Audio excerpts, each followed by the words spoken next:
ইবাদত হবে না।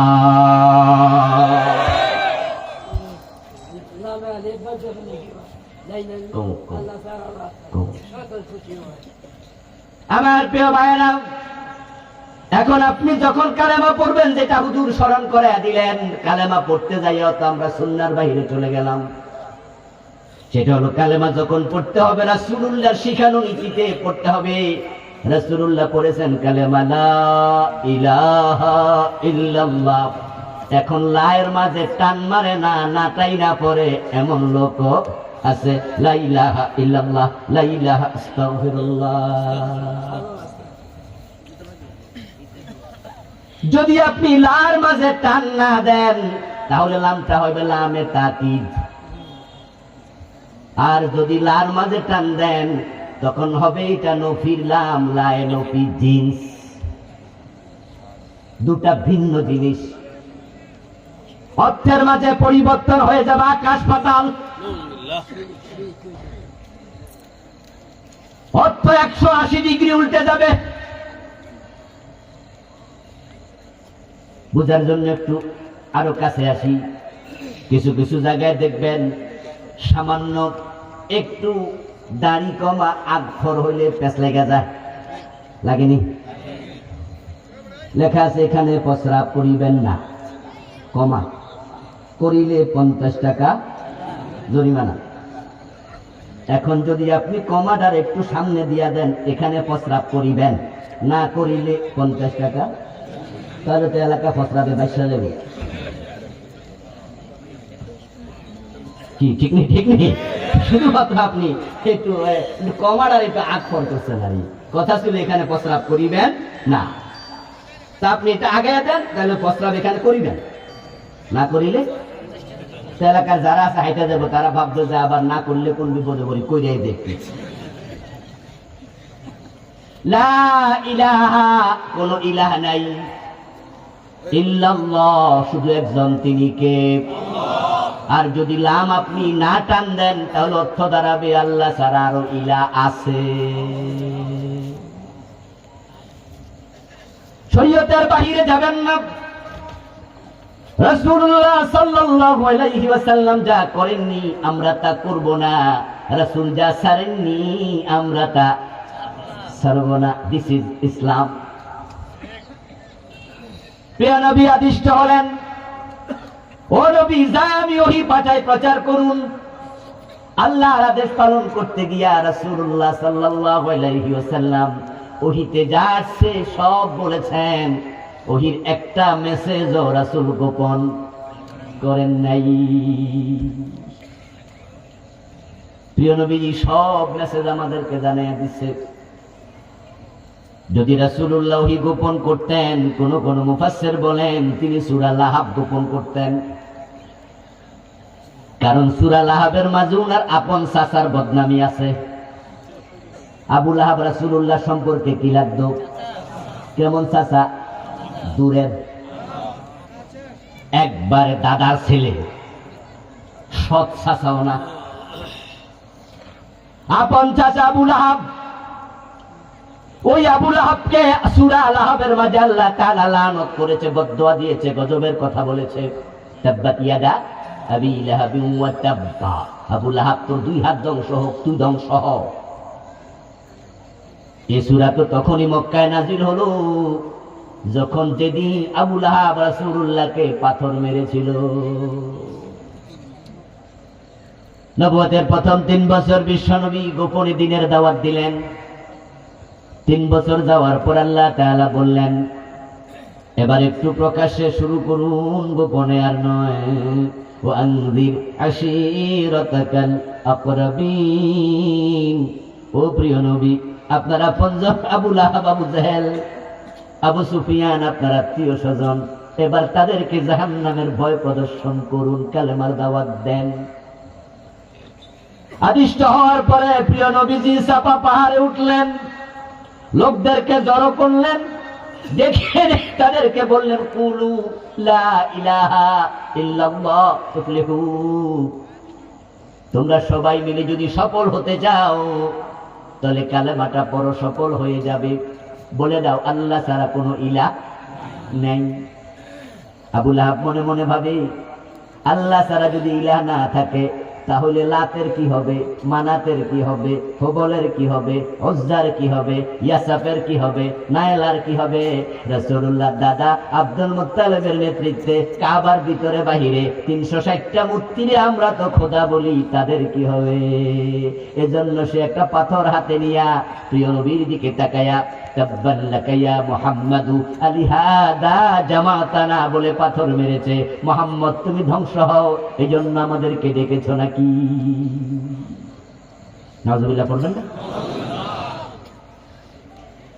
রাসূলুল্লাহ সাল্লাল্লাহু আলাইহি ওয়াসাল্লামকে সে বদদুয়া দিল, তাব্বান লাকা ইয়া মুহাম্মদ বলে। মক্কার পরিস্থিতি তখন এতটাই জটিল ছিল, রাসূলের উপরে বিশ্বাস করার কারণে, কালেমা পড়ার কারণে বেলালের গলায় রশি লাগাইয়া টানতেছে। খাব্বাব রাদিয়াল্লাহু তাআলা নূর পিঠের মাঝে আগুনের শেখা দিচ্ছে। হযরত সুমাইয়া রাদিয়াল্লাহু তাআলা আনহার লজ্জাস্থান বরাবর বর্ষা নিক্ষেপ করে আবু জেহেল মা সুমাইয়াকে শহীদ করে ফেলেছে। ইয়াসারের পরিবারকে মেরে বেহুশ করে উত্তপ্ত বালিকা রাশির উপর শোয়া বুকের মাঝে পাথর চাপা দিয়ে রেখেছে। মক্কার পরিস্থিতি বড় গরম। রাসূলুল্লাহকে পাথর মারে, রাসূল যদি প্রতিবাদ করে ঘটনা আরো খারাপ হয়ে যাবে। প্রিয় নবী চুপ করে থাকলেন, কিছুই বললেন না চাচাকে। কিন্তু আমার আল্লাহ সহ্য করে নাই, তার বদদুয়া আল্লাহ সূরা নাজিল করে তার দিকে ফিরাইয়া দিছে।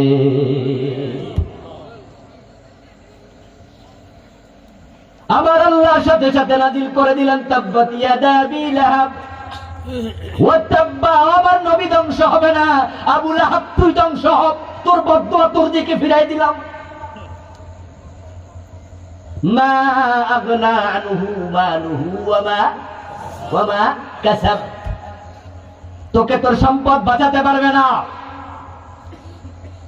তুই তো পয়সাওয়ালা মক্কার নেতা, তাই মনে করছিস মুহাম্মদ অসহায় ইয়াতীম মানুষ, বাবা নাই, দাদা নাই, চাচা নাই। অন্য আবু তালেব ছিল কাছের মানুষ, সেও তো তাকে রক্ষা করতে আসতে পারবে না, তোর ক্ষমতা বেশি, তাই তুই যা মনে চায় তাই করবি। আমার নবীকে ধ্বংসের বদদুয়া দিচ্ছিস। আমি আল্লাহ বলি তোর সম্পদ তোকে বাঁচাইতে পারবে না। তার বউয়ের নাম ছিল উম্মে জামিল। কি নাম?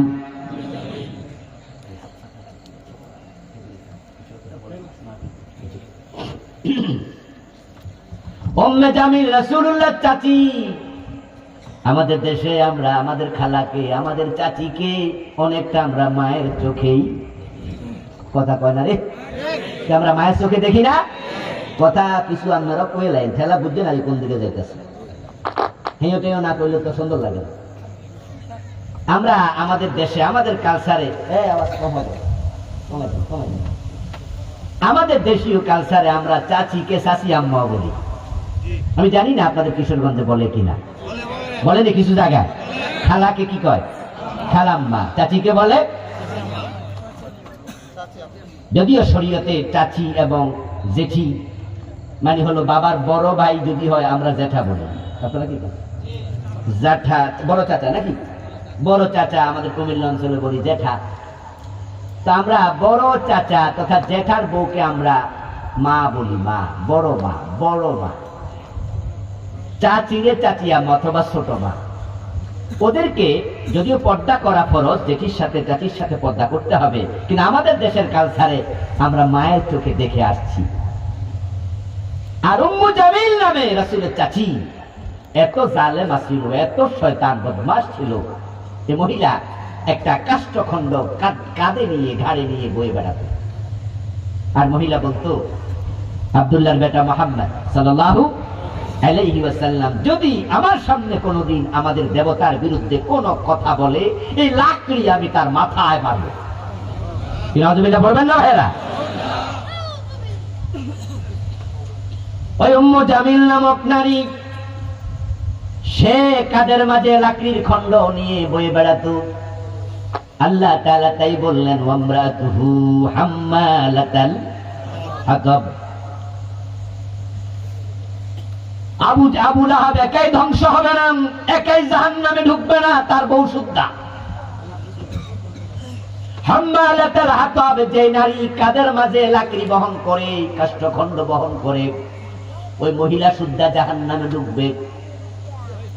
আচ্ছা বলুন তো, যে মহিলা বিশ্ব নবীকে মারার জন্য কান্দে লাঠি লইয়া হাঁটে, যদি এই সূরা মহিলা শোনে, আল্লাহ রাসূল ওই সূরার মাঝে ধ্বংসের জন্য বদদোয়া দিছে, মহিলা খুশি হবে না বেজার হবে? মারামারি আরো শুরু হওয়ার সম্ভাবনা আছে না নাই? যে আবু লাহাব বিশ্ব নবীকে পাথর মারলো, সূরা লাহাব তেলাওয়াত করে রাসূল যদি শোনায়া দেয়, আবু লাহাবের কানে যায়, আবু লাহাব খুশি হবে না বেজার হবে? রাসূলকে আক্রমণ করার সম্ভাবনাও আছে না নাই? তাই বলে কি আমার রাসূল সূরা লাহাব গোপন করেছেন নাকি? পরিস্থিতি জটিল। আল্লাহর হাবিব জানেন যে সূরাটা এখন যদি প্রকাশ করি, তাহলে মুসলমানদের উপর অত্যাচার আগের চেয়ে বেড়ে যাওয়ার সম্ভাবনা আছে। ঠিক আছে, আমি মাইর খাবো কেন? আমার সাহাবারা কেন মাইর খাবে? এই সূরা আল্লাহ তো আরো কয়দিন পরে নাজিল করলো, পারতো। আল্লাহ এখন নাজিল কইরা আমার আর একটা ঝুঁকির মুখে ফেলে দিল। ওকে, ঠিক আছে, সূরাটা আপাতত গোপন করে রাখি, 2-4-6 মাস দেখি পরিস্থিতি কোন দিকে যায়। পরিস্থিতি যদি ভালো হয় তাহলে সূরাটা প্রকাশ করব, আপাতত গোপন। এটা কি রাসূলের সিস্টেম ছিল?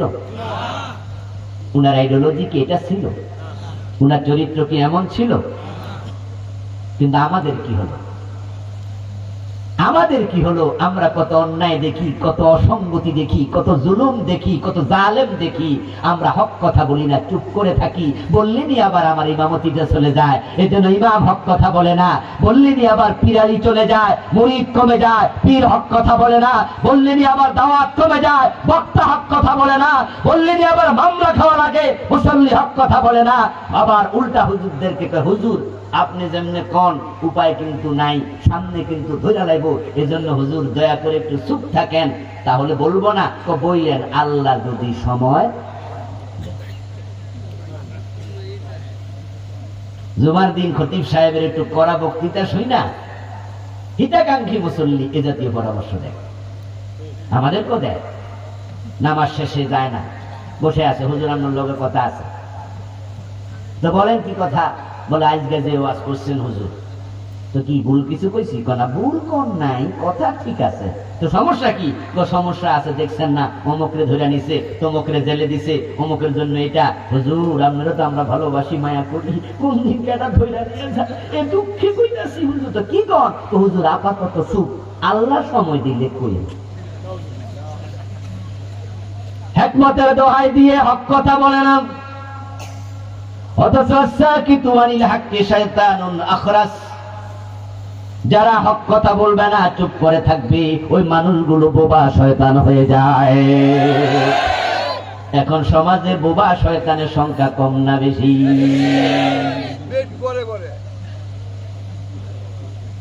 ও মিয়া, তুমি পিঠ বাঁচাও, এটার নাম দিছো হিকমত। করতেছে রাসূলুল্লাহ সাল্লাল্লাহু আলাইহি ওয়াসাল্লাম উহুদের যুদ্ধে দাঁত শহীদ হয়ে গেল। আল্লাহর হাবিব তায়েবের মাঠে পাথরের আঘাত এমন খাওয়া খেলেন, দেহের একটা পশমের জায়গা বাকি নাই যেখানে রক্ত লাগে নাই। রাসূলুল্লাহ সাল্লাল্লাহু আলাইহি ওয়াসাল্লামের হেলমেট ভেঙে মাথায় ঢুকেছে। উহুদের দিন 3 ঘন্টা বেহুশ ছিলেন। প্রিয় নবীকে হিজরত করে মক্কা থেকে মদিনায় যাওয়া লাগছে, বাড়িতে থাকতে পারেন নাই।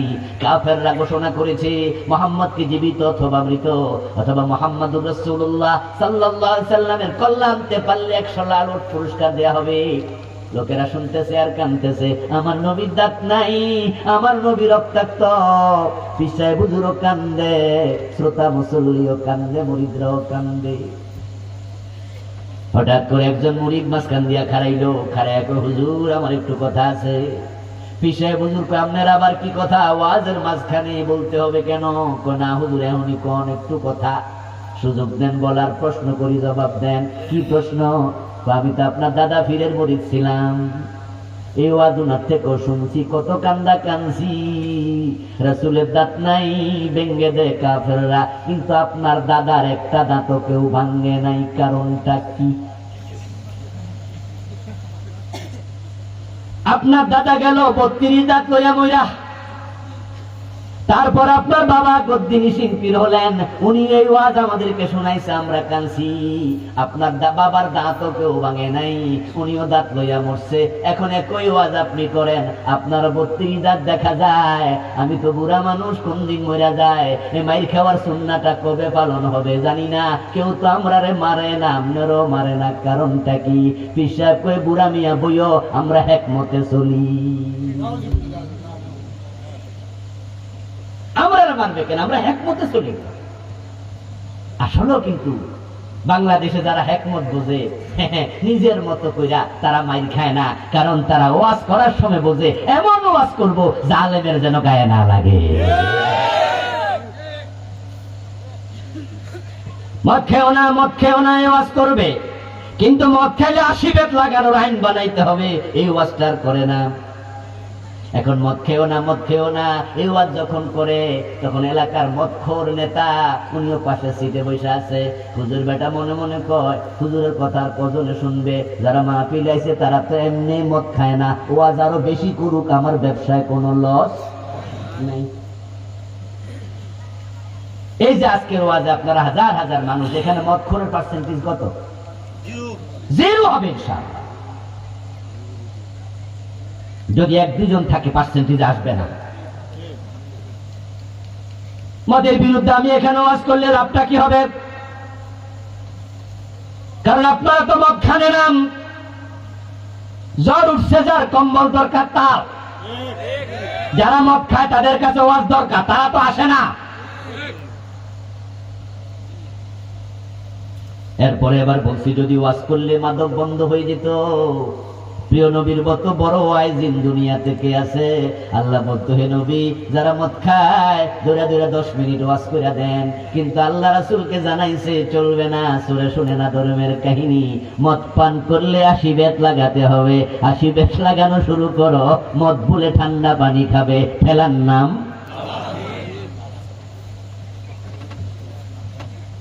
80 বেতের আইন করবেন না, এই ওয়াজও আপনি করবেন না। যদি এই ওয়াজ করতেন যে ইসলামী আইন লাগবে, 80 বেত লাগানো শুরু, তখন ওই যে নেতা মদের ব্যবসা করে মনে মনে বলবে, হুজুরটা তো বালা না। কারণ 80 বেতের আইন চালু হলে এমনও তো হতে পারে নেতার পিঠের চামড়াই থাকবে না।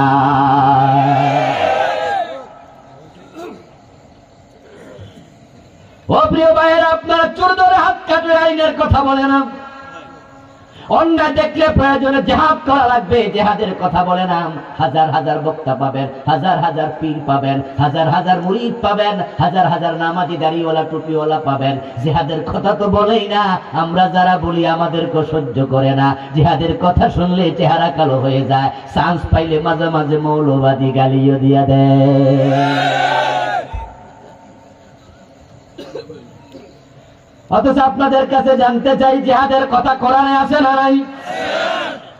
নামাজের কথা আছে 80 বারের বেশি, জিহাদের কথা আছে 500 বারের মতো।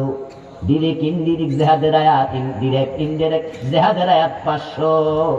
রাসূল নিজে 27 যুদ্ধে ছিলেন সেনাপতি।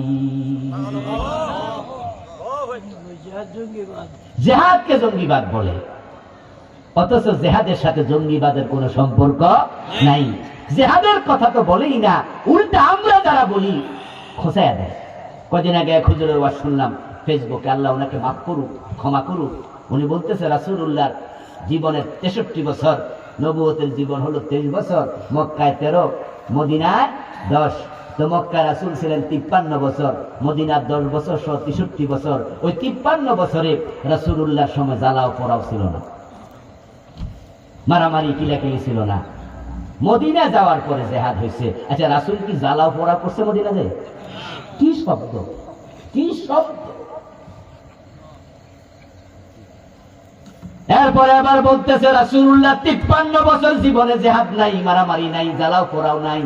পরে 10 বছরে জিহাদ ছিল, আক্রমণ হয়েছে তাই জিহাদ করছে।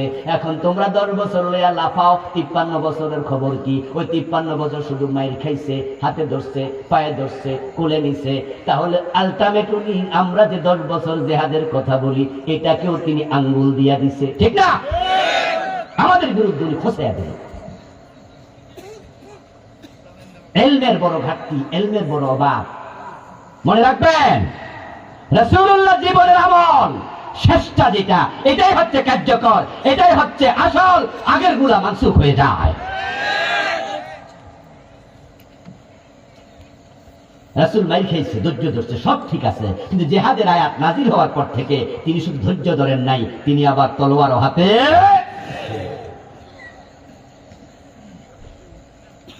আহা, এই আলেম যদি বুঝে শুনে এটা বলে তাহলে তো ঈমান চলে গেছে। কারণ জিহাদের সাথে সামান্য দ্বিমত করলে ঈমান থাকবে না। ইসলামী জিহাদ এত শক্ত একটা মূলনীতি, দ্বীন কায়েমের জন্য জিহাদের বিকল্প নাই। প্রিয় নবী সাল্লাল্লাহু আলাইহি ওয়াসাল্লামের 100 লাখের মতো সাহাবী ছিলেন, একজন সাহাবীর নাম বলতে পারবেন না যিনি জিহাদ করেন নাই। একজন সাহাবীর নামও বলতে পারবেন না। অন্ধ একজন সাহাবী ছিল, ওই আব্দুল্লাহ ইবনে উম্মে মাকতুমের জীবনী পড়ে দেখুন, ওই অন্ধ সাহাবীও গাজওয়ায়ে কাদিসিয়াতে হযরত ওমরের খেলাফতকালে যুদ্ধের মাঠে শহীদ হইছে। রাসূলুল্লাহ সব পুরুষ সাহাবী ছিলেন মুজাহিদ। কিছু কিছু যুদ্ধে মহিলা সাহাবী পর্যন্ত গেছে যুদ্ধের মাঠে। হযরত ফাতেমা যুদ্ধের মাঠে গেছে, মা আয়েশা যুদ্ধের মাঠে গেছে। রাসূলুল্লাহর ফুফি সাফিয়া বিনতে আব্দুল মুত্তালিব রাদিয়াল্লাহু তাআলা আনহা খন্দকের যুদ্ধের দিন তিনি যুদ্ধের মাঠে গেছে। আপনার খায়বরের যুদ্ধের দিন যুদ্ধের মাঠে গেছে। রাসূলের মহিলা সাহাবারা জিহাদে যায়, পুরুষ সব সাহাবী জিহাদে যায়। রাসূল সাথে যুদ্ধে সেনাপতি, আর আপনি কিনা বিভিন্ন কথাবার্তা বলতেছেন, বইলা কয় জিহাদের দরকার থেকে 10 বছর আস্তাগফিরুল্লাহ আস্তাগফিরুল্লাহ। জিহাদের কথা শুনে যারা ভয় পায়, যারা মন খারাপ করো, আল্লাহর কোরআনে আছে তোমরা মুনাফিক হয়ে গেছো। তাড়াতাড়ি আবার কালেমাটা পড়ে নাও দোস্ত, তুমি আমার ভাই, তোমাকে আমি ভালোবাসি, তাই পরামর্শটা দিচ্ছি।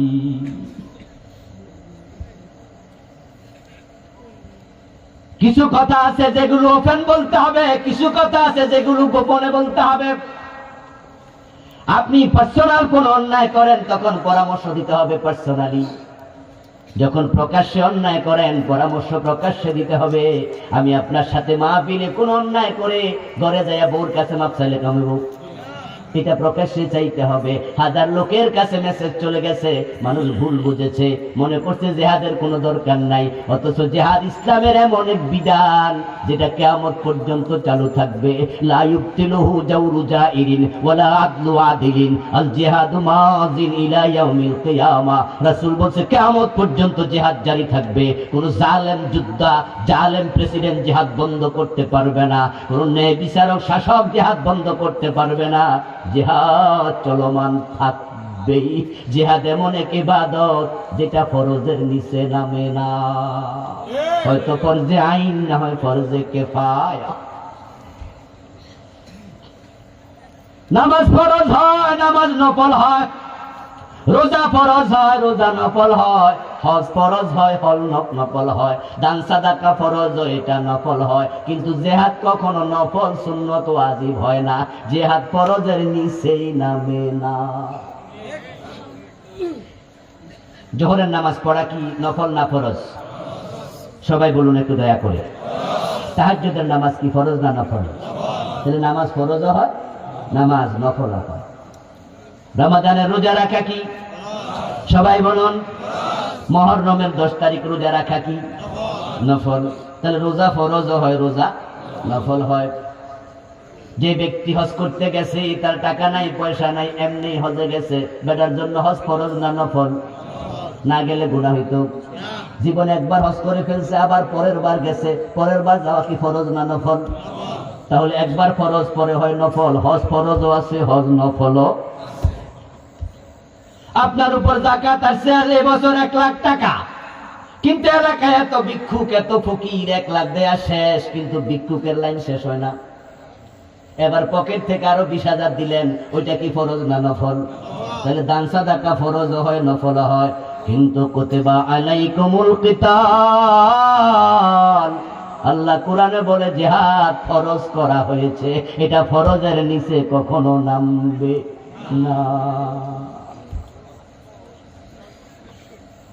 ও প্রিয় ভাই, ইসলামকে তুমি অর্ধেক বানাইও না, সুবিধা মতো ওয়াজ করিও না। আল্লাহর হাবিব অর্ধেক ইসলাম প্রচার করে নাই, পুরা করেছে। হিকমতের দোহাই দিয়া তুমি হক গোপন করো না। হক গোপন করা, দিন গোপন করা, অর্ধেক প্রকাশ করা, অর্ধেক গোপন করার নাম হিকমত না, বরং হিকমত হলো কৌশলে সব হক কথা তুলে ধরা।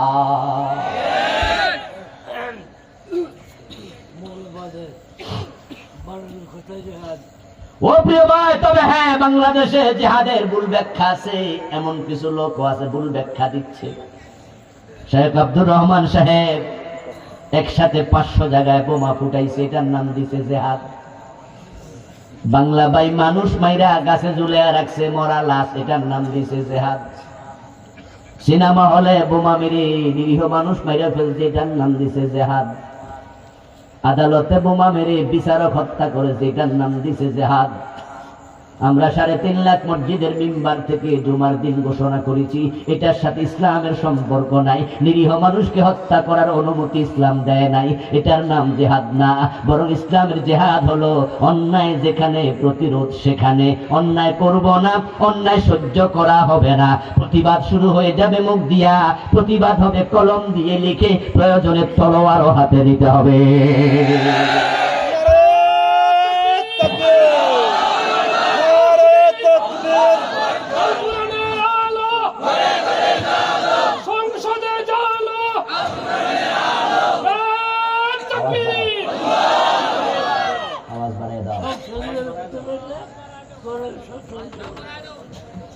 আমার প্রিয় ভাইয়েরা, রাসূলুল্লাহ সাল্লাল্লাহু আলাইহি ওয়াসাল্লাম মক্কার পরিবেশ খারাপ দেখে সূরা লাহাব গোপন করেছেন না প্রচার করে দিয়েছেন?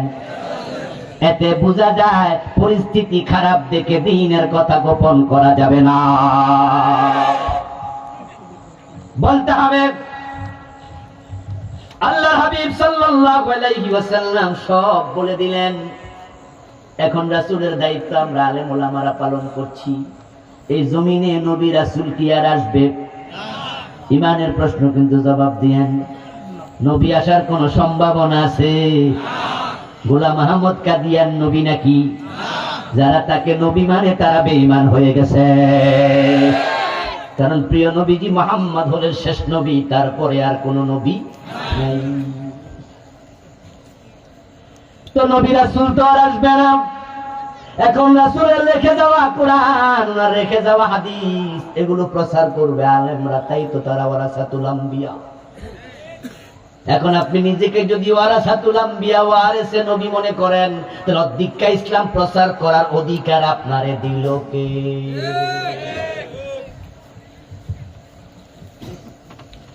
হাসরের ময়দানে আল্লাহ তাআলা কিন্তু তোমার বিচার করার আগে কলবে কি আছে সেটা আগে চাকনি মাইরা চেকে নেবে, তারপরে এবার বিচার শুরু করবে। কলবে কি আছে আগে সেটা আল্লাহ দেখবে। ও তাহাজ্জুদ গুজার, ও বড় পাগড়িওয়ালা হুজুর, আমি আপনাকে বলছি কলবটাতে কি আছে সেটা আল্লাহ আগে দেখবে। আফালা ইয়ালামু ইযা বু'থিরা মা ফিল কুবুর ওয়া হুসিলা মা ফিস সুদূর। পেছনে জায়গা হচ্ছে না, এটা কি ঠিক কথা? যদি ঠিক হয় তাহলে একটু আগান, আমার তো মনে জায়গা আছে ভাই।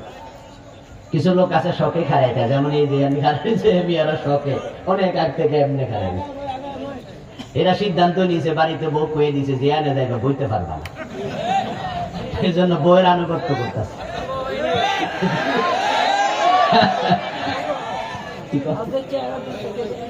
ও আচ্ছা, হুজুর আপনাদের পক্ষে। হুজুর বলতেছে না, আপনার চেহারা দূর থেকে দেখা যায় না, কাছে এসে খারাইছে। কি ভাই, আমরা সব দিয়েছে জি কোন ঘটনা কি? আগেরটাও ঠিক পরেরটাও ঠিক নাকি? মাশাআল্লাহ, খুব ভালো তো, এটাও ঠিক। আমার প্রিয় ভাইরা শুনুন, এখন আপনি যে ইসলাম প্রচার করলেন রাসূলুল্লাহর ওয়ারিস হয়ে, আপনার ইসলামে কি ছিল, প্রচারে কি চিন্তা ছিল, কলবের মাঝে সেটা আছে না নাই? এক কথা বলেন না ভাই, আছে? এই জন্য আল্লাহ আগে ওয়াহসিলা মা ফিস সুদূর, কলবে কি ছিল আল্লাহ সেটা দেখবে। কলবের মাঝে কি ছিল সেটা দেখে বিচার শুরু হবে। আপনার কলবে ছিল ওয়াজ আমি করু, তবে এমন হিকমতের সাথে, হিকমত নাম দিছি যে ওয়াজ করলে কেউ কোনোদিন আমারে মারবো না, ধরবো না, মামলা দেবে না, হামলা দেবে না, জেলে নেবে না। তাই সুবিধা মতো ওয়াজ করব, যে ওয়াজ করলে বিপদ আছে, জেলে যাওয়া লাগে, মার খাওয়া লাগে, ওই ওয়াজের সাথে আমি নাই। যদি অধিকা ইসলাম প্রচার করো, হাসরের ময়দানে এলেন গোপনকারীর কাতারে মামলা খাওয়া লাগবে।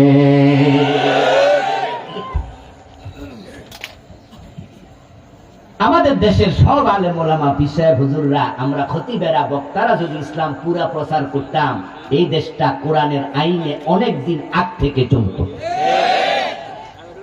অনেক দিন আগে, অনেক দিন আগ থেকে চলত। কারণ আমরা 92% মুসলমান, আগে ছিল 90।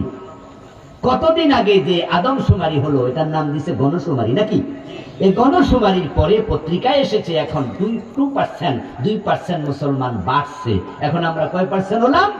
92। আচ্ছা, এত পার্সেন্টেজ মুসলমানের, কিন্তু আদালত কি ইসলাম দিয়ে চলে? শিক্ষানীতি কোরআন দিয়ে প্রণীত হয়েছে? অর্থনীতিতে সুদ ঘোষ আছে কিনা? ইসলাম কি সুদ ঘোষ সাপোর্ট করে? তো কোন জায়গায় ইসলাম আছে, কোন জায়গায় দেখলাম? আগে মসজিদ মাদ্রাসা ইসলাম ছিল, এখন সেখানেও ঝামেলা। হক কথা বললে ইমামের চাকরি থাকে না। শুধু হক কথা বলে কত খতিব চাকরি হারাইছে, হিসাব নাই।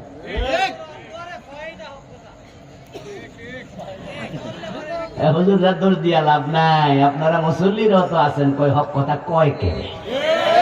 হুজুর একটু বোঝে না, দেশের অবস্থা যে ভালো না। হুজুর কোন দিকে যাইব? খুব বিপদ, খুব বিপদ।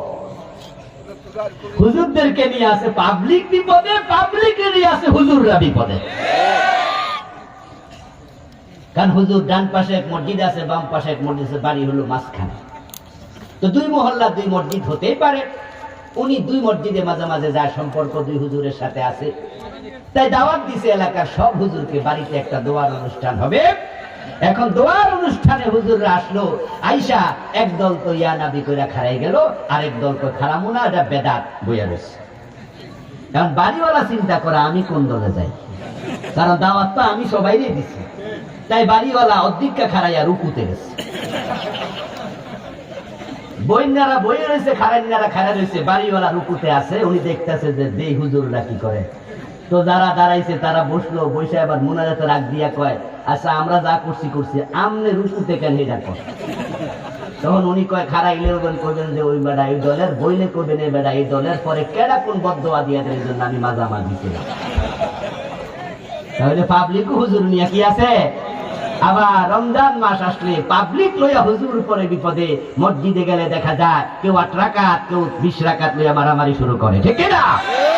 আবার হুজুর একদল কানে কানে কইয়া যে, হুজুর গত বছর হুজুর কিন্তু 20 রাকাত 18 মিনিটে পড়াইছে, আর আমরা তো মাশাআল্লাহ গায়ে গতরে স্বাস্থ্য নাস্ত বালাই, আমরা 15 মিনিটে 20 রাকাত চাই। কারণ আমাদের এলাকাতে হুজুর ধীরে সুরে তারাবি পড়লে, আস্তে আস্তে পড়লে হুজুর মুসল্লি থাকবে না, মাস শেষে বেতন দাও পাইবেন না। হুজুর মনে মনে করে, এখন আমি যাই কই, বউ আছে, পোলা আছে, নিজের ফ্যাট আছে, তো বেতন না হইলে চলবো কেমনে? তাই হুজুর কই, যা আমিও গেছি, তোর আরো গজবে ফেলাইছি। এমন ভাবে টান মারে 13 মিনিটে 20 রাকাত। কি কেরাত করছে হুজুরও বোঝে না। বিমানের গতির চেয়ে নামাজের গতি বেশি, এমন কিছু নামাজি আছে কিনা? আস্তাগফিরুল্লাহ, আস্তাগফিরুল্লাহ। আল্লাহ তুমি জাতিকে বুঝাও, ক্ষমা করো। তুমি এই নামাজ কোথায় পেলে? রাসূলুল্লাহ সাল্লাল্লাহু আলাইহি ওয়াসাল্লাম তো বলেছেন, সাল্লু কামা রাআইতুমুনি উসাল্লি। তোমরা এমন ভাবে নামাজ পড়ো যেভাবে আমি নবীকে পড়তে তোমরা দেখেছো।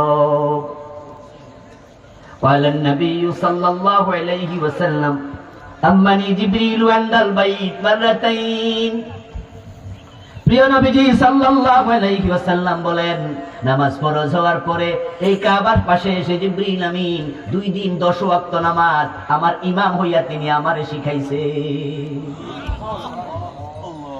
রাসূল নামাজ কি মন মতো পড়ছেন? আল্লাহ শিখাইছে। ইমাম বানাইছে কাকে? হযরত জিবরিল আমিন কাম্মানি জিবরিল ইনদাল বাইত মাররাতাইন, সহিহ বুখারীর হাদিস। জিবরিল আমিনকে আল্লাহ পাঠাইছে, যাও আমার নবীকে নামাজ শিখাও। রাসূলুল্লাহকে জিবরিল নামাজ শিখালো 10 ওয়াক্ত 2 দিন।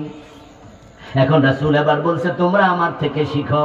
ও প্রিয় ভাইরা, এই যে রমাদান মাঝে হুজুররা আপনারা বিপদে ফেলাইয়া দিলেন, হুজুর তাড়াতাড়ি মারেন। আর 2-4 জন আছে যারা তাড়াতাড়ি নামাজ দেখে হুজুরে পরে কয় হুজুর কুলাইতে পারি না, হাঁটু ব্যথা, এত তাড়াহুড়া করেন কেন? বিমান কি ফেল করবেন? আস্তে আস্তে পড়ান। আমরাও সাথে আছি, আমরা 10-12 জন আছি।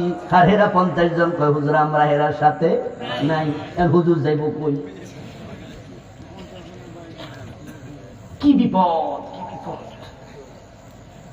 আপনারা যারা তাড়াহুড়া করে নামাজ পড়েন, আপনাদের নামাজ আল্লাহর ফেরেশতারা আপনাদের মুখের মাঝে ফিকে মারে।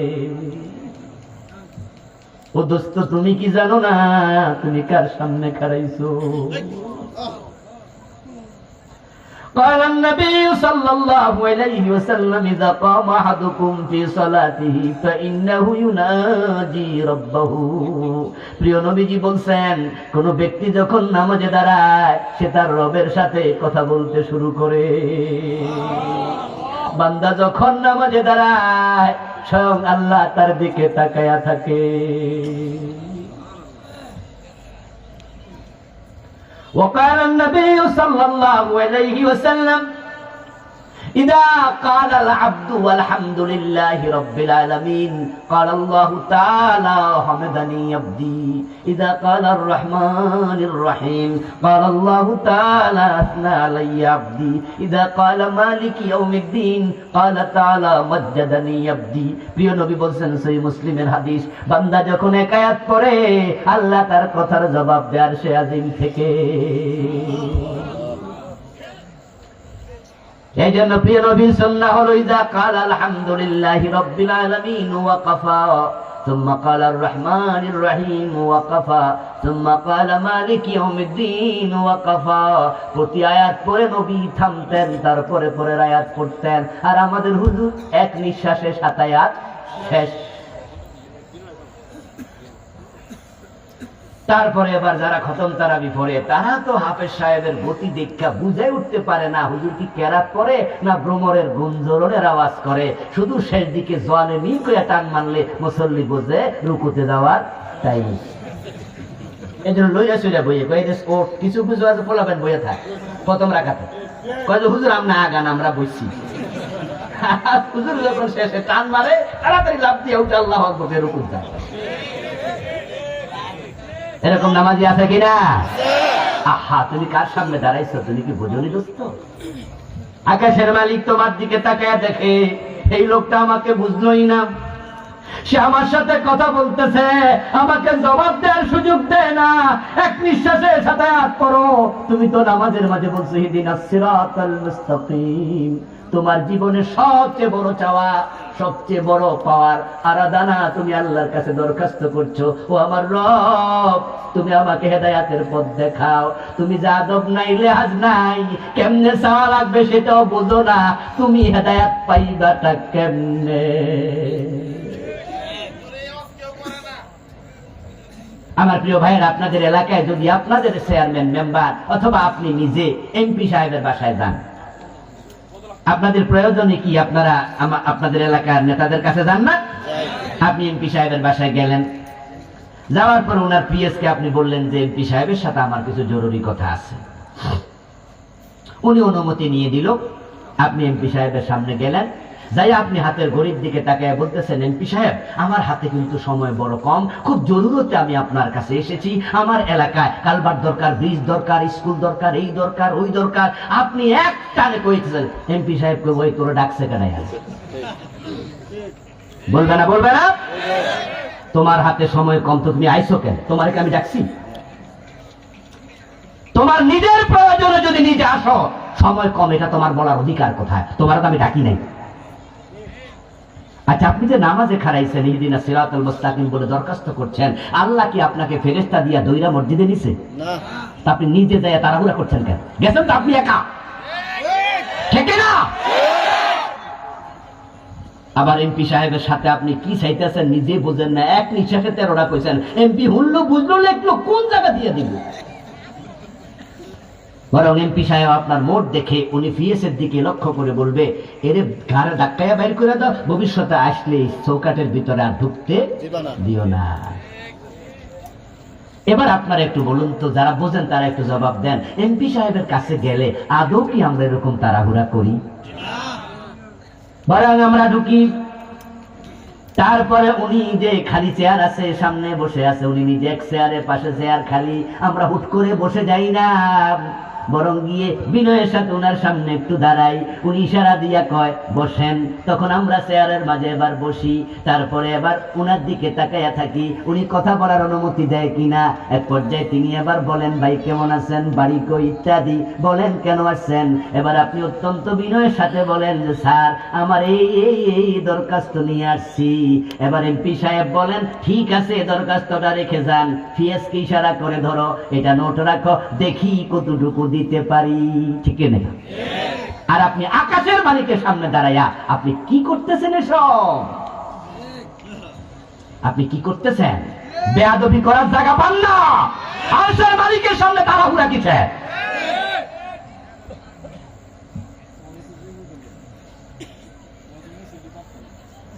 ও প্রিয় ভাই, আপনি নামাজ পড়বেন কি পড়বেন না এটা আপনার ব্যাপার, কিন্তু নামাজ যদি আপনি পড়েন আপনি কখনো তাড়াহুড়া করবেন না।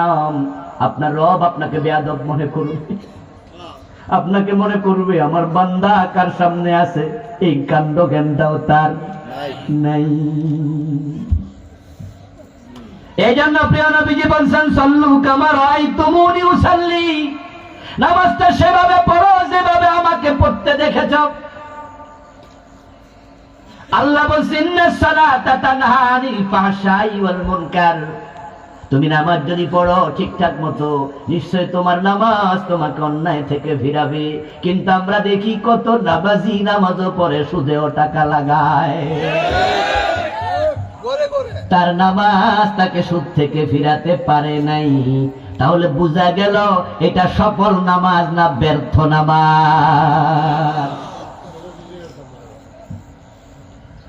আল্লাহ বলছেন, ইন্নাস সালাতা তানহা আনিল ফাহশাই ওয়াল মুনকার, নিশ্চয়ই নামাজ অন্যায় থেকে ফিরাবে, গর্হিত কাজ থেকে ফিরাবে, বিরত রাখবে।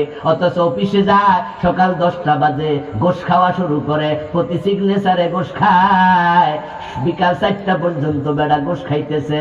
গোশ খাইতে খাইতে হঠাৎ করে জোহরের আজান কানে ভেসে আসছে, 1টা বাজে গেছে, জোহরের আজান, হাইয়া আলাস সালাম।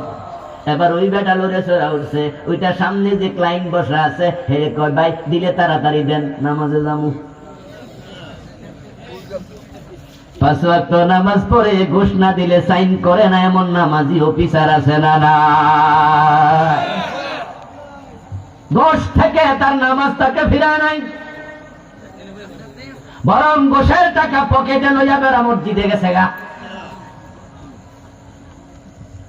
মসজিদে গিয়ে উযু কইরা খাড়াইছে, এবার আল্লাহর সামনে খাড়াইয়া কয়, ইয়াকা নাবুদু ওয়া ইয়াকা নাস্তাইন, ও আল্লাহ আমি তোমার গোলামি করি, আমি তোমার কাছে প্রার্থনা করি, তোমার গোলাম তোমার সামনে হাজির হয়ে গেছে। আরশ থেকে আল্লাহ তাআলা কয়, ও গোলাম পকেটে গুলা কি? পকেটের মাঝে গোশের টাকা লইয়া হে নাকি গোলামি করে, হে নাকি আল্লাহর একান্ত অনুগত। নামাজ পড়ে 5 ওয়াক্ত, ওজনে কম দে, মালে বেজাল দে, এমন ব্যবসায়ী আছে কিনা? নামাজ পড়ে 5 ওয়াক্ত, আবার বোনের হক দখল করে রাখছে, বাবা মরছে 10 বছর আগে, বোনের সম্পদ দেয় না, এমন জালেম ভাই 2-4 জন আজকের মাহফিলেও। তোমার নামাজ তোমাকে সুদ থেকে ফিরায় নাই, ঘুষ থেকে ফিরায় নাই, ওজন কম দেয়া, মালে বেজাল দেয়া থেকে ফিরায় নাই, তোমার বোনের জমি ফিরিয়ে দেয়া থেকে ফিরায় নাই, তোমার নামাজ অন্যায় থেকে তোমাকে ফিরায় না। তাহলে বুঝতে হবে ডাল মে কুছ কালা হে, আমার আল্লাহর কথা মিথ্যা নয়, নিশ্চয় নামাজ অন্যায় থেকে ফিরাবে, আল্লাহর কথা সত্য। তাহলে বুঝতে হবে তোমার নামাজ মিথ্যা, তোমার নামাজ আল্লাহ পর্যন্ত পৌঁছে না, তোমার নামাজ ব্যর্থ নামাজ, ব্যর্থ নামাজ। এখন নামাজ ব্যর্থ হওয়ার পিছনে অনেক কারণ। রাসূলের নামাজের সাথে নামাজ না পিনলে আল্লাহ নেয় না। রাসূল মডেল, আইডল, উসওয়া, কুদওয়া, নামুজাজ, তিনি নমুনা, তিনি উসওয়ায়ে হাসানা। খুযু আন্নী মানাসিকাকুম, প্রিয় নবীজি বলেছে তোমাদের দ্বীনের সবকিছু আমি নবী মুহাম্মদ থেকে গ্রহণ করো। সুবহানাল্লাহ পড়ে। ব্রিক ফিল্ডের ইট যদি আপনি মন মতো বানান, ব্রিক ফিল্ডের মালিক বেতন দিবনি। ব্রিক ফিল্ডের ইট আপনি বানাইতে যান, আপনি চাকর হইয়া ঢোকেন, কর্মচারী হইয়া ঢোকেন, মালিকের পক্ষ থেকে ফরমা দেয়া হবে। কি ফরমানি কই দেশে? ওইটার মাঝে মালির মানি ঢুকাবেন, ঢুকাইয়া ইট বানাবেন, 4 কোনা ইট হবে। এবং ফরমা যদি 50টা থাকে, মালিক একই মাপে বানাইয়া দিছে, সবগুলো ইটগুলো এক মাপে হবে। আপনি যদি ওই ফরমা না লইয়া নিজে হাত দিয়ে থাপড়াইয়া ইট বানান, কোনোটা 4 কোনা, কোনোটা 3 কোনা, কোনোটা 5 কোনা, মালিক দেখে বলবো বেড়া আমার মাটি নষ্ট করছে। বেতন দূরের কথা, এটা ধরে বান ফিডা। রাসূলুল্লাহ হলেন ফরমা, উনি উসওয়ায়ে হাসানা, উনি কুদওয়া, তিনি আইডল, তিনি লিডার। তার মাপে হবে ইসলাম, তার মাপে হবে নামাজ, তার মাপে হবে রোজা। এখন নামাজে আপনি দাঁড়ালেন, আপনার নামাজের জন্য 13টা ফরজ আছে। 1 নম্বরে শরীর পাক, 2 নম্বরে কাপড় পাক, 3 নম্বরে নামাজের জায়গা পাক। এখন শরীর পাক হবে কেমনে? পেটে তো সুদের টাকার আঙ্গুর আর পোলাও, সুদের টাকা দিয়া খাবার টাবার কিনা খাইয়া তারপরে মসজিদে গেছে, যখন ঢেকুর মারে আল্লাহ কয় যে সুদ বাইরে দিতেছে। قال النبي صلى الله عليه وسلم من اشترى ثوبا ب10 دراهم فيه درهم حرام لم يقبل الله له صلاته ما دام عليه। প্রিয় নবী বলেন 10 দিরহাম দিয়ে কাপড় কিনলা, 9 দিরহাম হালাল, 1 দিরহাম হারাম। ওই কাপড় পরে যতই নামাজ পড়ো 1 রাকাত আর কবুল হবে না, কারণ তোমার হারাম টাকার কারণে কাপড় নাপাক হয়ে গেছে। ও প্রিয় ভাইরা, 13টা ফরজ আপনাকে মানতে হবে, 14টা ওয়াজিব আপনাকে মানতে হবে। রাসূলুল্লাহ সুন্নাহর আলোকে নামাজটাকে পড়তে হবে, নামাজটা কবুল হবে, সফল নামাজ। এখন নামাজ শুরু হয়ে গেছে, আল্লাহর নবীর নামাজ আল্লাহু আকবার বলেছে, মনে মনে আলাদা করেছে, নিয়ত বেঁধেছে, নিয়ত শেষ। কিন্তু আমরা মসজিদে ঢুকে দেখি ইমাম সাহেব তাকবীরে তাহরিমা দিল, আর আমি নাওয়াইতু উসাল্লিয়া নিয়া ব্যস্ত আছি, তিনি 3 আয়াত শেষ করে লাইছে। অথচ তাকবীরে তাহরিমার মূল্য আছে না নাই? এই নাওয়াইতু নামে ফাইলেন কই? বিশ্বনবী মুহাম্মদ নাওয়াইতু নামে কোন নিয়ত আছে এটা জানেই না, কোন সাহাবী এটা জানেই না। নিশ্চয় কোন না কোন মৌলবী এটা বানাইছে, কারণ এত সুন্দর করে আরবি কি জেনারেল পাবলিক বানাইতে পারবো না। ফাইলও ডাকুন। নিয়তের সম্পর্ক মুখের সাথে নয়, নিয়তের সম্পর্ক হলো অন্তরের সাথে। নিয়ত মানে হলো আকদুল কালবি জিহাতাল ফাইল। মোজামুল চিত্রনেতারা বলেছেন কাজের প্রতি মনের দৃঢ় সিদ্ধান্তের নাম হলো নিয়ত, মুখে বলার কোনো প্রয়োজনই নেই। গোসল করার জন্য গামছা কাঁধে নিছে, লুঙ্গি হাতে নিছে, তারপরে পুকুরের গাটলায় গেছে, লুঙ্গি গামছা রাইখা হাঁটু পানিতে নামাইয়া কয় নাওয়াইতুল গুসলা। তো এর আগে লুঙ্গি নিছিল কোন কারণে?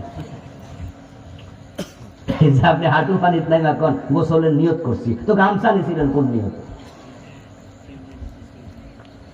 সেহরি খাইছে রোজা রাখার জন্য নাকি? ভোরবেলা যারা খায় সেহরি কেন খায়? কথা বলেন না, কেন খায়? সাহারি খাইছে।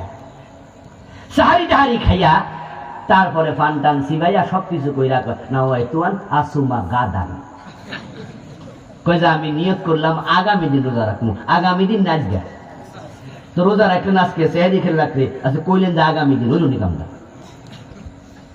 মানে যে বেড়া নিয়ত বানাইছে ফেসলা গায়ে দিচ্ছে, আসুমা লিয়াম হওয়া দরকার, সে জায়গায় দিচ্ছে আসুমা গাদান, আগামীকাল। আবার অনেকে নামাজে গেল, নামাজে যাওয়ার পরে বিশ্বনবীর সুন্নাহকে আকবর করে দিল। রাসূলুল্লাহ নামাজে দাঁড়ায়া তিনি তাসবিহ আপনার তাকবীরে তাহরিমা দিতেন। তাকবীরে তাহরিমা দেওয়ার পরে তিনি পড়তেন সুবহানাকাল্লাহুম্মা ওয়া বিহামদিক ওয়া তাবারাকা ইসমুক। তিনি পড়তেন ইন্নী ওয়াজ্জাহতু ওয়াজহিয়া লিল্লাযী ফাতারাস সামাওয়াতি ওয়াল আরদা হানিফা। তিনি পড়তেন আল্লাহুম্মা বাঈদ বাইনি ওয়া বাইনা খাতায়ায়া কামা বা'আদতা বাইনাল মাশরিকি ওয়াল মাগরিব। বিভিন্ন সানা তিনি পড়তেন। এই যে ইন্নী ওয়াজ্জাহতু এটাও সানা হিসাবে তাকবীর দেওয়ার পরে পড়তেন। আবু দাউদের হাদিস, এ নিয়ে আমি বই লিখেছি, নাম দিয়েছি হাদিসের বৈচিত্র্যে পূর্ণাঙ্গ নামাজ। কত সঙ্গতি আমি হাদিস দিয়ে তুলে ধরেছি। রাসূলুল্লাহ এই যে পড়তেন ইন্নী ওয়াজ্জাহতু, তাকবীর দেওয়ার পরে কেডা ধাক্কায়া নিয়ে গেছে তাকবীরের আগে। এটার নাম দিছে আবার মুসল্লার দোয়া। অথচ মুসল্লার দোয়া নামে ইসলামে কোনো দোয়ার অস্তিত্বই নাই। তো রাসূলের ইসলামে আপনি এই জাতীয় বিকৃতি করতে অধিকার আপনারে আমারে দিল ডাকে। ও প্রিয় ভাই, নামাজে আপনি গেলেন, নামাজে যাওয়ার পরে নামাজে খাড়াইছে, মাঝখান দিয়া ফাঁকা, 3 আঙ্গুল 4 আঙ্গুল 5 আঙ্গুল এক বিগত, করোনা আইসা তো এক হাত। এই যে রাসূল বলছে নামাজে দাঁড়াইবা মিলে, কারণ ফাঁক রাখলে মাঝখানে কে ঢোকে। করোনার সময় আমি মাঝে মাঝে হাসতাম, দেখতাম যে জুমার দিন মসজিদে গেলে তো মানুষ একত্রে আসতেছে। আমি এমন লোক দেখেছি যারা এক মোটর সাইকেলে করে 3 জন আছে, আইয়া নাই না কয় সব করে খারাপ, বুঝছেন? আচ্ছা, মোটর সাইকেলে 3 জন যদি আইয়ে, এটা কি সইরা আইছে না আদা করে ধরে আইছে? তখন করোনা কই আসিল? এক রিক্সা সইরা 2 জন আসছে, আইসা মসজিদে ঢুকা কয় এক হাত ফাঁকা রাখুন। তো রিক্সার মাঝে কি আছে একসাথে?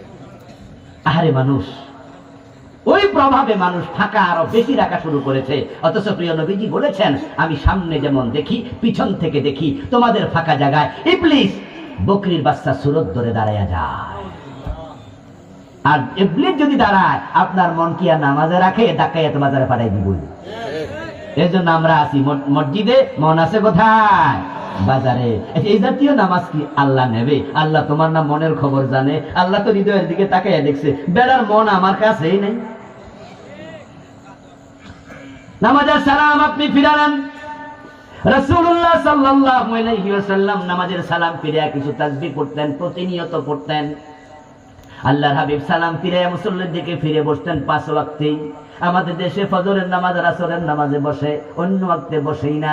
বরং সালাম ফিরানোর পরে প্রিয় নবী বলতেন আস্তাগফিরুল্লাহ আস্তাগফিরুল্লাহ আস্তাগফিরুল্লাহ 3 বার, আল্লাহু আকবার 1 বার, এরপর আল্লাহুম্মা আনতাস সালাম ওয়া মিনকাস সালাম 1 বার, আয়াতুল কুরসি 1 বার, সুবহানাল্লাহ 33 বার, আলহামদুলিল্লাহ 33 বার, আল্লাহু আকবার 34 বার। আরো কত দোয়া হাদিসে পাওয়া যায়। কিন্তু সালাম ফিরানোর পরে আমরা এত ব্যস্ত, হাতটা তুলেছি, মুনাজাত দিয়েছি, মুনাজাতে হুজুর কি কইছে পাবলিক শুনে নাই, জোরে কইলে আবার নামাজের ডিস্টার্ব, তাই মনে মনে কইছে হুজুর কইছে হাত মিছা আমিন, পাবলিক কয় আমিন। আমিন শব্দের অর্থ হলো আল্লাহ কবুল করো। আমি এক মুসলিমের জিগাই যদি কি কবুল করো শুনছেননি, হুজুর কইছে আল্লাহ করুক গা। কথা বোঝাচ্ছেন আপনি? এখন হুজুরে কি কইছে? হুজুর যা কইছে আল্লাহ কবুল করুক গা। এখন হুজুর যদি মনে মনে করে আল্লাহ এই মুসল্লি অনেকদিন বেতন বাড়ায় না, এগুলোর আল্লাহ গজব মুসল্লি আমিন কইলে। মসজিদের সভাপতি আছে বেতন বাড়ায় না, এমন কিছু সভাপতি আছে কিনা? সভাপতি বেতন বাড়াইতে চায়, কোষাধ্যক্ষ বাড়ায় না, কিপটা, এর হাতে সব হিসাব। এখন ওই বেড়া তো মসজিদে আছে, ইমাম সাহেব খেপ পারিছে যা মনে মনে তোর গাইল লিয়া বদদোয়া দিয়েছে, আর মুখ হে তো হিয়া নকো আল্লাহ কবুল করো, তখন কি হইব? না বুঝা কিসের আমি আপনি তো বোঝেন না, আল্লাহ কি বোঝে না? যে বেড়া জানেও না আমার কয় আমিন, আমিন মানে আল্লাহ কবুল করো। তো আমি কি কবুল করতাম? তুই তো জানোস না। আল্লাহ হাবিব সাল্লাল্লাহু আলাইহি সাল্লামের নামাজ, ইসলাম কত সুন্দর দেখুন ভাইয়েরা। রাসূল সালাম ফিরে আস্তাগফিরুল্লাহ 3 বার পড়তেন। এর হিকমার কথা চিন্তা করে আমার চোখে পানি এসে গেছে। আরে যখন ভেবেছি তখন আমার চোখে পানি আসছে, হৃদয়টা বিগলিত হয়েছে। আমার নবীর ইসলাম কত সুন্দর। রাসূল তো কোনো অপরাধ করে নাই, তো আস্তাগফিরুল্লাহ কেন পড়ে? আস্তাগফিরুল্লাহ শব্দের অর্থ তো আল্লাহ আমি ক্ষমা চাই, আমারে মাফ করে দাও। তো নামাজ শেষ কইরা রাসূল আস্তাগফিরুল্লাহ পড়ে কেন? নামাজ পড়া কি গুনার কাম নাকি? কোন অন্যায় নাকি? তো এখানে আবার আস্তাগফিরুল্লাহ কেন? কারণ হচ্ছে আল্লাহকে যেভাবে সেজদা দেয়া দরকার, যেভাবে রুকু দেয়া দরকার, নামাজটা যে ইমানের হওয়া দরকার। আল্লাহ আমি পারি নাই, তাই আমি নামাজ পড়ার পরে তোমার কাছে ক্ষমাও চেয়ে নিচ্ছি।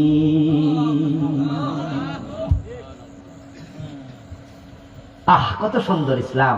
আমার ভাই, আপনি আপনার এলাকার একজন ভিআইপি মানুষ, ধরেন আপনার এলাকার চেয়ারম্যান সাহেবরা আপনার বাড়ি দাওয়াত দিলেন, আপনি একজন দিনমজুর রিকশাওয়ালা। তা আপনি কি করলেন? আপনার সামর্থ্যের আলোকে মুরগি জবাই করলেন, মাছ রান্না করলেন, আপনার যা আইটেম 4, 5টা 7টা আইটেম 10টা আইটেম করলেন। চেয়ারম্যান সাহেব আপনার বাসায় যাওয়ার সাথে সাথে আপনি একবারে বাসা থেকে বের হয়ে উঠানে গিয়া বললেন, স্যার আপনি আমার বাড়ি আসছেন, এতেই আমি ধন্য। আসেন। ভিতরে গেল, যাওয়ার পর বললেন যে স্যার আপনার মতো মানুষকে আমি কোথায় বসতে দেব? আমার তো আপনার মতো ভিআইপি চেয়ার নাই, আছে যেটা এই কাঠের চেয়ার, প্লাস্টিকের চেয়ার, প্লিজ আপনি এখানে বসেন। তারপরে খাবার টেবিল সামনে দিয়া বললেন যে স্যার আমরা গরিব মানুষ, রান্না বান্না কেমন হয়েছে জানি না, তবে আমার বউ আপনাকে খুব যত্ন করে রান্না খাওয়াইতেছে। স্যার মন কিন্তু আছে, সামর্থ্য আমার নাই, আপনারা কি খাওয়াইয়া খুশি করবো? আপনারা তো দামি দামি খাবার খান, স্যার প্লিজ নেন। আপনি এগুলো বলছেন আর তার প্লেটে দিচ্ছেন। ওই চেয়ারম্যান সাহেব কয় আইটেম আছে সেদিকে তাকাবে না, কি রাঁধছে তাকাবে না, মনে মনে বলবে দেখছেন এই লোকটা কত বিনয়ী। ঠিক নয় কি? ঠিক নয় কি? চেয়ারম্যান সাহেব বলবে দেখছেন বেটা কত বিনয় দেখাচ্ছে রে, উনি যা খাওয়ার তাই খাবে, মনে মনে কিন্তু খুশি হবে। আর আপনি যদি চেয়ারম্যান সাহেবের 20 পদের তরকারি খাওয়াইয়া কইতেন স্যার খান, জীবনে দেখছেননি কোনোদিন? এই যে মাছ স্যার, এটা কিন্তু একবারে বঙ্গোপসাগর থেকে আনছি, ইলিশ মাছ অর্ডার দিয়া, এগুলো এলাকায় পাওয়া যায় না, খাইবেন করতে। চেয়ারম্যানের কি বমি আইব না? চেয়ারম্যানকে বললে আড়িল ফিডাই তোরা আগে বেড়া। এখন আমরা নামাজে দাঁড়াইয়া 2-4 রাকাত তাহাজ্জুদ কইরা মনে মনে যদি আল্লাহরে বুঝাই দেয়, আল্লাহ বেশ তো আমার না দিয়া দিবা কারে, তাহাজ্জুদ করছি না? এরকম লোক ইবাদত করে অহংকারী হয়, এমন লোক আছে না? না, ভাবটাই সেরকম, আমি ইবাদত করি, বেশ তো আল্লাহ আমার না দিয়া দেয় কার। এক যুবক এক সময় দেখলাম যে দাড়ি ছিল, দাড়ি কামাই ফেলছে অনেকদিন আগে, আমার পরিচিত। আমি জিজ্ঞাসা করলাম এই ভাই দাড়ি কামাইছো কেন? না হুজুর কামাইতাম না, অনেক চাইছি লাভ নাই। আরে কি লাভ নাই কও না? হুজুর আপনারা কইছেন নামাজি হইলে আল্লাহর কাছে চাইলে আল্লাহ অনেক কিছু দেব। কই চাকরি চাইছি, কত দোয়া নামাজ পড়া পড়া করছি, চাকরি যেহেতু হয় না, নামাজও পড়ি না, দাড়িও কামাই গেছি। আস্তাগফিরুল্লাহ। আমি কই তাহলে তুমি কি আল্লাহরে বুঝাই দিলা আল্লাহ আপনার উপকারের জন্য পড়ছিলাম, যেহেতু আমার উপকার করেন নাই, জানার উপকার। ও বান্দা আপনি আল্লাহর জন্য নামাজ পড়ুন, আপনার সামর্থ্যের যা আছে সবটুকু উজাড় করে দেন, সিজদা রুকু সব আল্লাহর জন্য করে দেন। এবার সালাম ফিরে বলে দেন আস্তাগফিরুল্লাহ আস্তাগফিরুল্লাহ আস্তাগফিরুল্লাহ। রব তোমার মান মতো আমি পারি নাই, তোমার যে পজিশন ওই পজিশন মতো সিজদা দেওয়ার ক্ষমতা আমার নাই। আমার আল্লাহ আপনার বিনয়ের দিকে তাকাইয়া নামাজটা কবুল করবে ইনশাআল্লাহ, ঠিক না? কিন্তু আমাদের হুজুররা তো ব্যস্ত, সালাম ফিরিয়া দোয়া করে দিল। মুসল্লিরা 50% তারা কি করে না, তাসবিহুলা পড়ে না, এবং আমরা হুজুররা অনেকে পড়ি না। ও ভাই আপনি যে দোয়াটা 5 ওয়াক্ত নামাজে তাড়াহুড়া করে দিলেন, রাসূলুল্লাহ শিখানো সুন্নাত তাসবিহুর খবর কি? কি খবর? হ্যাঁ আপনি যদি দোয়া একান্ত করতেই চান, সালাত ফরজ সালাতের পরে দোয়া কবুল হয় এমন হাদিসও আছে। আপনি দোয়া যদি করতে চান তাহলে আমি আপনাকে বলবো তাসবিহগুলো করুন, তারপরে একা একা আপনি যা মনে চায় দোয়া করুন। আপনি হাত তুললে মুসল্লিরা যদি তোলে মজা পায় তারা তুলুক, কিন্তু আপনি সুন্নাহ বাদ দিয়া নিজ অন্যদিকে যাবেন, এই অধিকার আপনাকে দিল কে? আমার প্রিয় ভাইয়েরা, এই নামাজের বিভিন্ন অনুষঙ্গ নিয়ে বই লিখেছি আলহামদুলিল্লাহ। আমার নতুন একটি বই এসেছে গত মাসে, তার নাম দিয়েছি হিরায়নায় পরকাল। এই বইটি আলহামদুলিল্লাহ খুবই উপযোগী একটি বই। এটাতে আমি 550 হাদিস এনেছি পরকাল নিয়ে, 500-র উপরে কোরআনের আয়াত এনেছি, মৃত্যু থেকে শুরু করে জান্নাত জাহান্নাম পর্যন্ত। এছাড়াও বাকি আরো 6টা বই আছে, স্টেজে গুলো পাবেন, দোয়ার পরে বইগুলো সংগ্রহ করবেন। এই আহ্বান রেখে আজকের মতো শেষ করতে চাই, কারণ মাহফিল শুরু হয়েছে